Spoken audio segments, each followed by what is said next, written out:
யாரடா என் பக்தனை நெருங்குவது? அதர்மத்தின் நிழல் என் பக்தனின் மேல் படர நான் ஒருபோதும் அனுமதிக்க மாட்டேன்.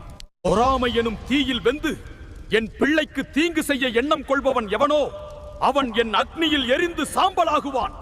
அதர்மம் எங்கு தலை தூக்குகிறதோ அங்கு நான் உங்கள் நிழலாக இருப்பேன். இமயமலையின் உறுதியுடன் நான் உங்களை பாதுகாப்பேன். நீ தர்மத்தின் வழியில் நடக்கும் வரை எந்த ஒரு சக்தியும் உன்னை வீழ்த்த முடியாது. உன் கண்ணீரை துடைக்க என் கரங்கள் எப்போதும் நீண்டிருக்கும். பயத்தை விடு, பக்தியோடு எழுந்து நில். உன்னுள்ளே நான் இருக்கிறேன். உன்னை ஏமாற்றுபவர்கள் உன் முன்னே வீழ்வதை நீயே காண்பாய். உன்னை ஏமாற்றுபவர்களின் சதிவலைகளை நானே அறுப்பேன். அஞ்சாதே, நான் உனக்கு கவசமாக இருக்கிறேன். உன் எதிரிகள் தொடுக்கும் அம்பு என்னை தாண்டி உன்னை வந்து சேராது. எந்த கருப்பு சக்தியும், எந்த கண் திருஷ்டியும், எந்த வஞ்சகமும் உன்னை தொட முடியாது.